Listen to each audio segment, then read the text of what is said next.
In April 2020, we released How Great Was Scizor Actually, our Scizor remake, covering its adventures from generations 2 through 7. Since then, Scizor has made waves in generation 8 and 9, and it'd be redundant to cover gens 2 through 7 again, but it is important to cover what Scizor has been up to in more recent years. So rather than another remake, we'll quickly recap what Scizor did before, as well as note any new developments in those metagames, then dive into gens 8 and 9. We know how great Scizor was actually, but today we ask, how great is Scizor now actually?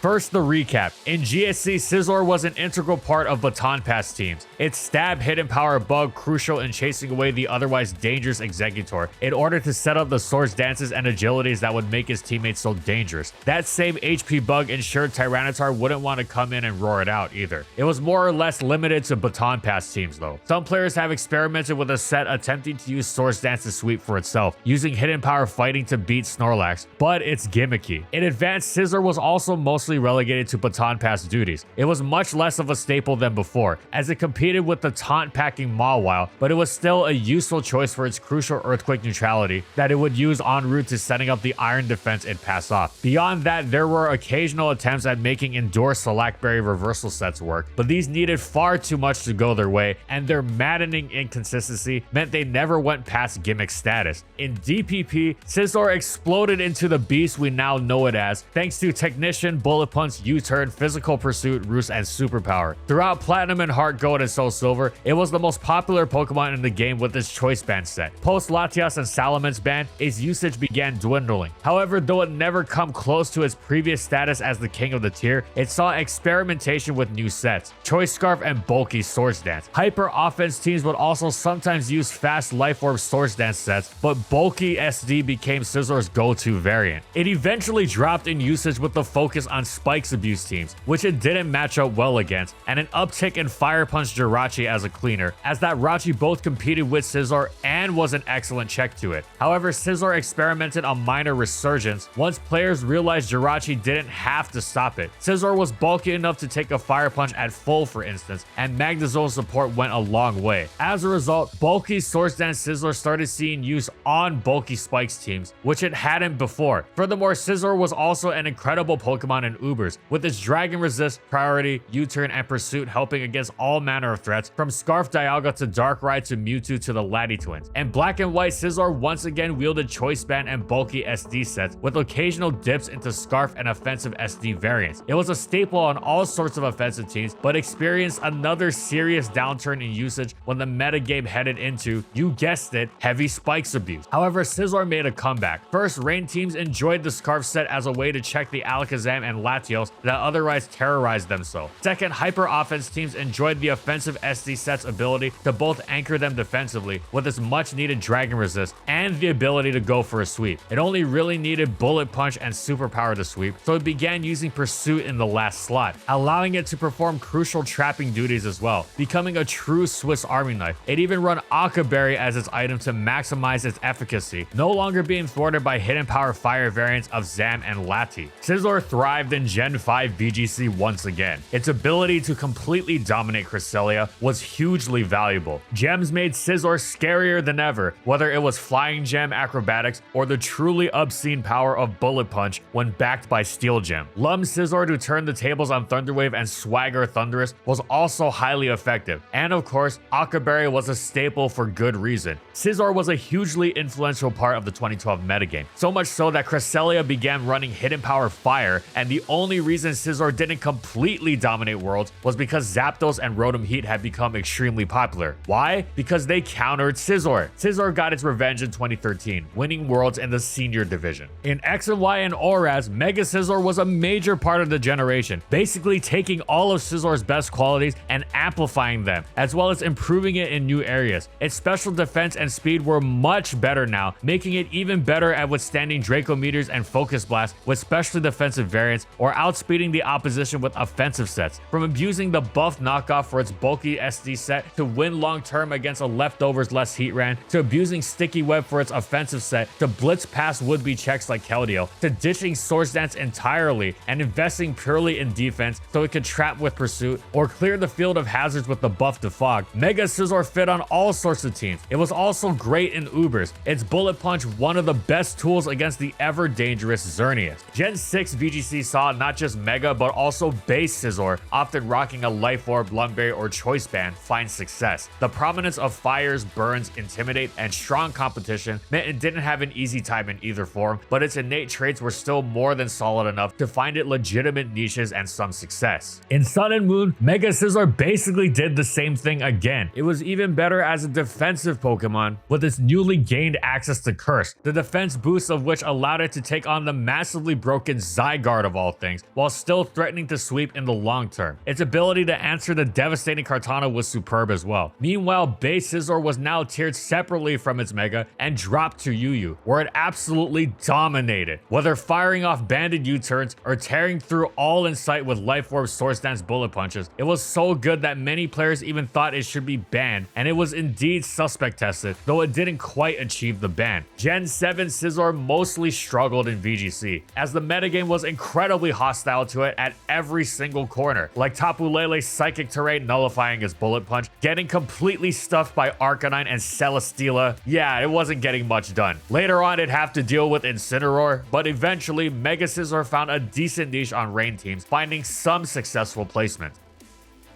And now we examine Scizor's adventures in the generations since the last video. Sword and Shield saw Scizor lose its Mega and drop to UU, and there it excelled once again. It was so good, in fact, that it received a suspect test, but a contentious one. Only a few select players actually thought it was broken, but through their influence, a test came about. However, less than 10% of the voters actually voted to ban it, which has resulted in the test itself being mocked. Now, what did Scizor do to merit, or rather not merit, this test? Well, just Scizor things, of course. What more do you need than its Bullet Punch? That it was more of a matter of how those traits worked in relation to its surroundings. Scizor's Earthquake neutrality, toxic immunity, good physical bulk, and access to Roost meant it was one of the best ways of answering Hippowdon, which was otherwise one of the most incredibly irritating Pokemon to switch into in the tier. Furthermore, Scizor's superb defensive profile was invaluable in staving off other threats like Nihilego, Zarude, and Scarf Diggersby. It wasn't just defensively useful either. With a bulky Swords Dance set running knockoff in the last slot, it was effective at making progress for itself and its team, wearing down its own checks before sweeping in the late game, constantly finding opportunity for itself because of that great defensive profile. For example, it'd be able to knock off Salamance's heavy-duty boots, which opened up avenues to weakening it on double switches with Stealth Rock. Such a set with U-turn over Swords Dance was also used to maximize Scizor's utility, but this set eventually disappeared because it wasn't able to force its way through bulkier Pokemon like Amoonguss without the option to boost. The loss in revenge killing capability also hurt it, as the utility focus meant all its EV investment in bulk. Speaking of Amoonguss, the loss of hidden power in Gen 8 meant it wasn't checking Scizor via hidden power fire anymore. This was a major change from Gen 7, where Amoonguss was actually a check to Scizor that wasn't running Life Orb, Swords Dance, Bug Bite, a set which was largely strong for its ability to turn the tables on Amoonguss. Now Amoonguss would still check Scizor, but with foul play instead, turning Scizor's high attack against it, but Scizor adapted, running max defense Swords Dance sets instead, allowing them to set up on and beat Amoonguss. This defensive investment also allowed it to take on Zygarde 10% and Mamoswine quite well, though sometimes it preferred special defense investment to help with Nihilego. Now Scizor was just about always running heavy duty boots. The longevity in the face of hazards was just outstanding and really let its bulk shine. This is why choice band sets were basically non-existent. They got worn down incredibly quickly as opposed to the boot sets, which would last all game long. Of course, Scizor's natural strength meant it was still going to be an effective bullet punch revenge killer, taking out Pokemon like Mamoswine, Lycanroc Dusk, and Poltegeist out from high health, and of course even finishing off low health resist. Its bullet punch was so good, so defining, it shaped or at least significantly affected the viability of much of the rest of the metagame. If you were an offensive threat weak to Scizor's bullet punch, this was a major flaw. Scizor Scizor wasn't flawless itself, most notably the best, most popular Pokemon in the tier being Cobalion was quite annoying for it, and Scizor couldn't simultaneously hit incredibly hard and be super bulky on one side of the spectrum, let alone both. However, overall, it was an excellent Pokemon in Gen 8 UU, and it was quite the dab claw in OU as well. Despite being quite overlooked, it was quite effective on offense for strong matchups into many of the top tier threats. Much of the metagame was about not getting destroyed by Weavile, and Scizor was one of the best answers to it. Furthermore, Melmetal, a Pokemon so devastating it was nearly banned, was turned into setup fodder by Scizor. No other Pokemon in the game could do this. Kartana, no problem. With the lack of hidden power and weakening of Psychic Terrain's boost to 1.3 down from Gen 7's 1.5,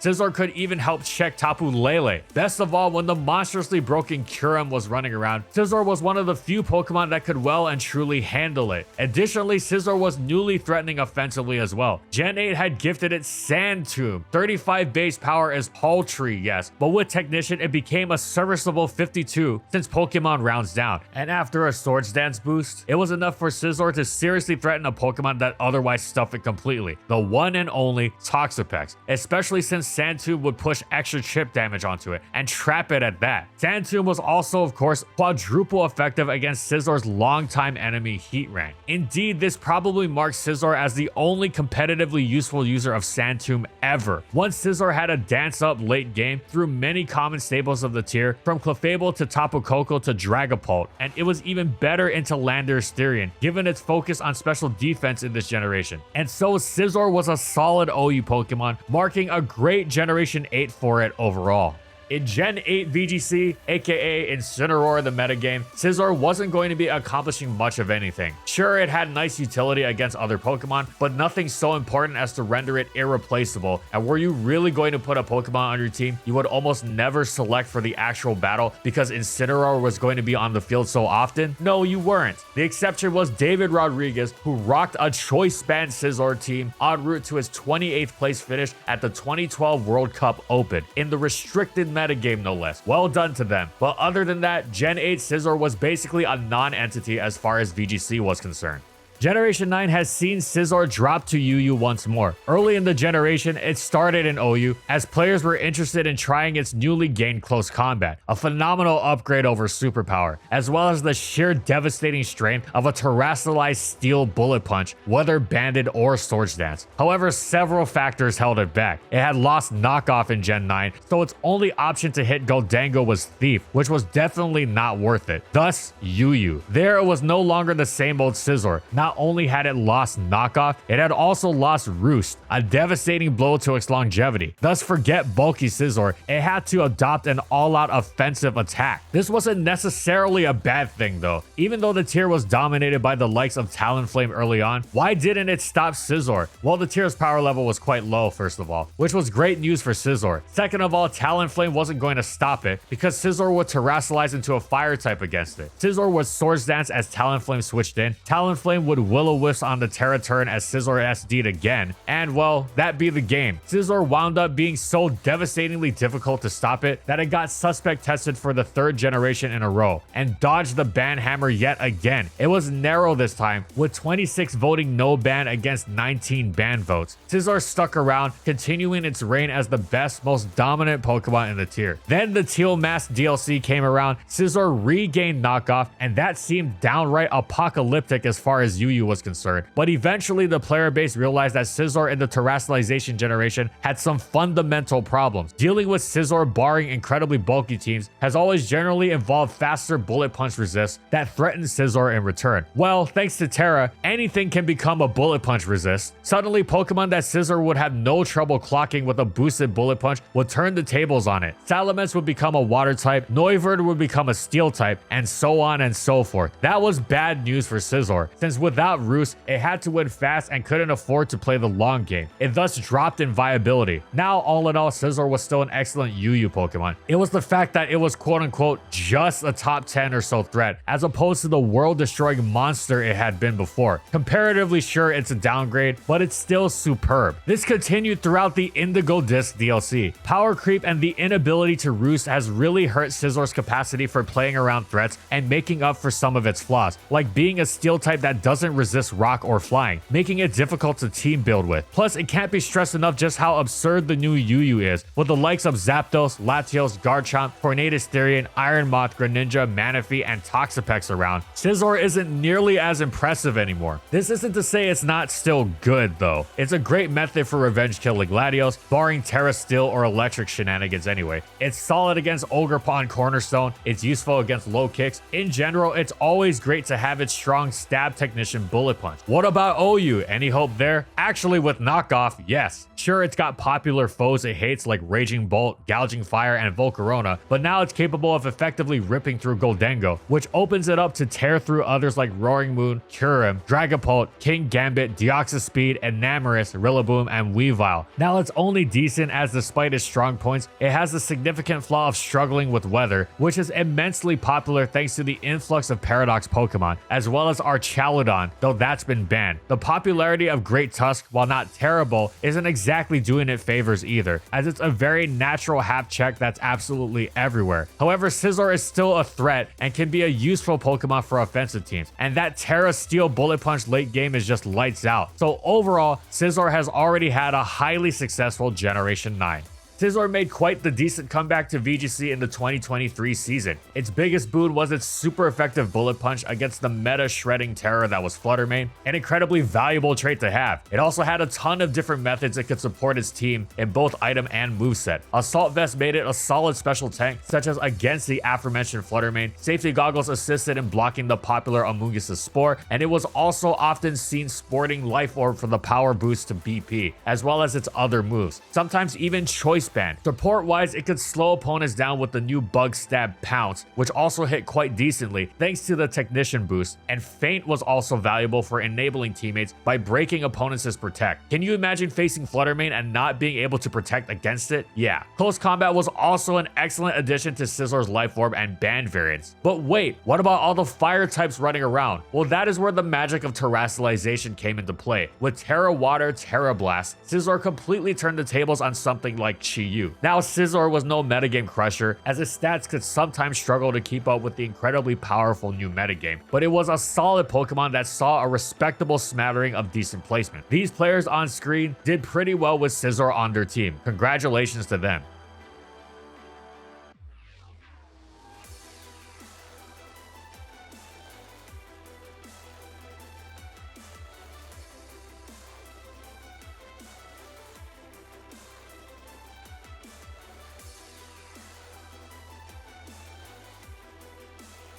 In 2024, Scizor has had a much tougher go of it, as it's tougher and tougher to keep up. Still, it was nice to see its Bullet Punch again, however briefly that may have been. And that's it. So how great is Scizor still? Well, despite losing its Mega Form, the last two generations have strongly added to Scizor's legacy as one of the greatest competitive Pokemon of all time. It's gained a reputation as the Pokemon that simply will not get banned from UU. It's now 0 for 3 on that front, though it absolutely excelled in the tier each time. It's also continued to see OU use and success. It was great before Megas, and it continues to remind us of that. Speaking of, it's also continued to thrive in the previous generations, adapting its game in Generation 4 and especially 5. So overall, Scizor is still nothing less than great. Thanks for watching, everyone. And as always, if you liked the video and you want to see more, be sure to subscribe to False Swipe Gaming for more weekly Pokemon content. And in the comments, I want to know, what do you think about current Scizor? Would you give it any more buffs? Whatever it is, let us know in the comments. Also, thank you so much to our patrons for continued support of our videos. And thank you to everyone else watching as well.